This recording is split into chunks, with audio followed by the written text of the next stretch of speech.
Hello everyone, welcome to legal and beyond.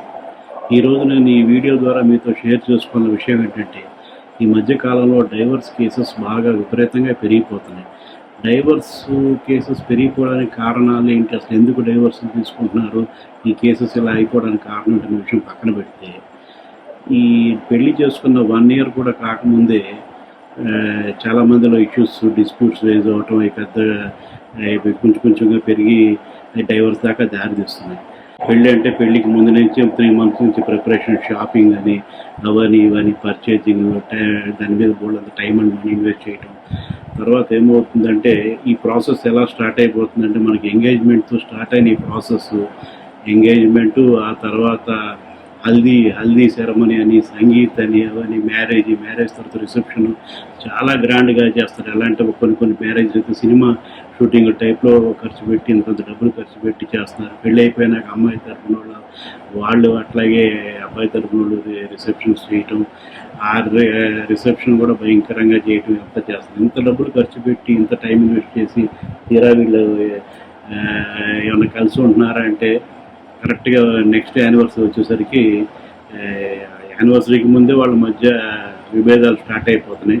అదే చిలికి గాలివాన్లాగా కరెక్ట్గా యానివర్సరీ వచ్చేసరికి విడిపోతున్నారు. పాపం ఇంత ఖర్చు పెట్టి పెళ్లి చేస్తే ఆ పెళ్ళి 3-4 ముచ్చట అయిపోతుంది, పెళ్ళి కాస్త పెటాకులు అయిపోతున్నాయి.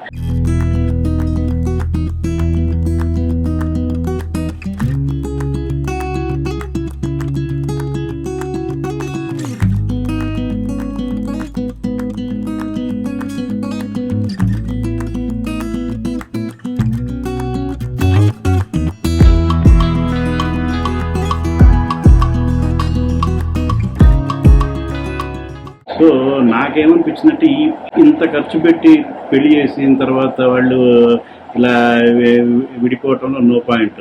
1 year తర్వాత విడిపోయి ఎవరి ద్వారా వాళ్ళు చూసుకుంటున్నారు, ఎవరు బతుకులు పోతున్నారు. సో ఇదొక ఆస్పెక్ట్. ఎవరి దారి వాళ్ళు చూసుకొని ఎవరు వాళ్ళు బతకటం అనేది ఒక పీస్ఫుల్గా సెటిల్మెంట్ అయినట్టు. అలా కాకుండా కొన్ని ఏమవుతున్నాయంటే, ఇవి కోర్ట్స్, పోలీస్ స్టేషన్స్ అన్ని, కోర్టులని వీటిలో కేసులు పెట్టడం జరుగుతుంది.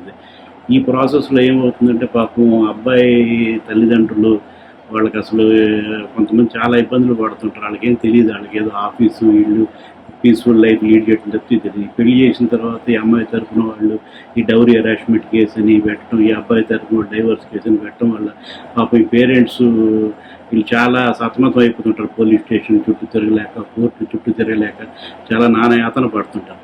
ఇవన్నీ చూసిన తర్వాత పాపం ఈ అబ్బాయి కూడా, అరే మన వల్ల మనం పెళ్లి చేసుకుని మనతో పాటు మన తల్లిదండ్రులు కూడా సఫర్ చేస్తున్న, వాళ్ళు చాలా ఇబ్బంది పడుతున్నారు. ఈ అబ్బాయి కూడా చాలా మానసికమైన ఒత్తిడికి లోనవటం జరుగుతుంది. సో ఇంత 1 సంవత్సరంలో విడిపోయే పెళ్ళికి ఇంత డబ్బులు ఖర్చు పెట్టి, ఇంత టైం ఖర్చు పెట్టి దాని మీద చేయటం అవసరం అండి అనిపించింది నాకు. ఎందుకంటే పెళ్లి చేసుకున్నప్పుడు పెళ్ళికి మామూలుగా అబ్బాయి తరఫున, అమ్మాయి తరఫున ఇంపార్టెంట్ పర్సన్స్, వాళ్ళకి బాగా కావాల్సిన మటుకు మామూలుగా పెళ్లి చేసేసుకొని 1 year లోపల వీళ్ళు కనుక కరెక్ట్గా కలిసి జర్నీ చేయగలరు, లైఫ్లో అడ్జస్ట్ అయ్యారు. ఒకళ్ళ ఫ్యామిలీతో ఒకళ్ళకొకళ్ళు అడ్జస్ట్ అయ్యారు, ఒకళ్ళ ఫ్యామిలీతో ఇంకొకళ్ళు అడ్జస్ట్ అయిపోయారు, వీళ్ళు ముందుకెళ్ళగలరు అనుకున్నప్పుడు ఫస్ట్ యానివర్సరీని గ్రాండ్గా బ్రహ్మాండంగా పెళ్ళి, అప్పుడు ఆ రోజే పెళ్ళిలాగా రిసెప్షన్ లాగా ఫస్ట్ యానివర్సరీ బాగా చేసుకుంటే బాగుంటుందని నా ఉద్దేశం. అంటే ఇక్కడ మీకు డౌట్ రావచ్చు, అంటే 1 సంవత్సరం అయిన తర్వాత ఇంకా ఫ్యూచర్లో అంతా ఇంకా వాళ్ళకి ఎటువంటి విభేదాలు రావాలి, సంవత్సరం తర్వాత విడిపోయిన వాళ్ళు లేరంటారా అనేది వంటి మీకు డౌట్ జనరల్గా వస్తుంది. ఎందుకంటే ఎన్నో కేసులు చూసాం మనం. 10, 15 ఏళ్ళు, 20 ఏళ్ళు అయిపోయినప్పుడు విడిపోయిన సందర్భాలని, పిల్లలు పెద్దవాళ్ళు అయిపోయిన తర్వాత కూడా విడిపోయి ఎవరి దారాలు బతుకుతూ ఎన్నో కేసులు చూసాం. కానీ ఇక్కడ నేననేది ఏంటంటే, 1 సంవత్సరం కూడా కాకముందే పెళ్లి చేసుకొని ఇంత డబ్బులు ఖర్చు పెట్టి రిసెప్షన్లని ఇవన్నీ చేసిన తర్వాత విడిపోతే ఆడపిల్ల తల్లిదండ్రులు కూడా ఎంతో మానసికమైన శోభకు గురవుతారు. వాళ్ళు పాపం, మరే ఏంట్రా బాబు ఇంత ఖర్చు పెట్టి పెళ్లి చేసిన అమ్మాయిది ఎట్లా అయిపోయింది అని చెప్పి వాళ్ళు ఇబ్బంది పడతారు. ఆ తర్వాత సరే ఎవరి పాటికి వాళ్ళు సెటిల్ అయిపోయి, ఎవరి బతుకు వాళ్ళు అమికబుల్గా సెటిల్ చేసుకొని ఎవరి లైఫ్ వాళ్ళు లీడ్ చేస్తే ఓకే, నో ప్రాబ్లం. కానీ ఇక్కడ కొన్ని విషయాలు ఏమైపోతున్నాయంటే, ఇవి చాలా కాంప్లికేటెడ్ అయిపోతున్నాయి. కాంప్లికేటెడ్ అవడం ఇన్ ద సెన్స్ ఏంటంటే, ఇందాక మీకు చెప్పాను కదా, ఇట్లా కేసులు పెట్టడాలు, వాళ్ళు ఏదో ఇది చేయాలని చెప్పి, ఇది చేయాలి, వీళ్ళని చేయాలి, అని చెప్పి ఒకళ్ళ మీద ఒకళ్ళు కేసెస్, కౌంటర్ కేసెస్ పెట్టుకోవటం, తద్వారా పోలీస్ స్టేషన్స్, కోర్టు తిరగటం, లైఫ్లో చాలా పార్ట్ డిస్టర్బ్ అయిపోతుంది. ఇప్పుడు ఏమైపోయిందంటే ఫ్యాషను, ఈ ఉన్నోళ్ళు అంటే డబ్బులు ఖర్చు పెడుతున్నారు, చేస్తున్నారు, ఓకే, నో డౌట్, పెద్ద ఖర్చు పెట్టిన వాళ్ళకి పెద్ద ఫరక్ పడదు. వీటిని చూసి మామూలు వాళ్ళు కూడా స్టార్ట్ చేస్తారు. అందరూ హల్దీ సెరమనీలు అంటాం, సంగీతాలు అంటాం, ఇవన్నీ చేసి అప్పులు చేసి పెళ్ళిళ్ళు చేస్తారు.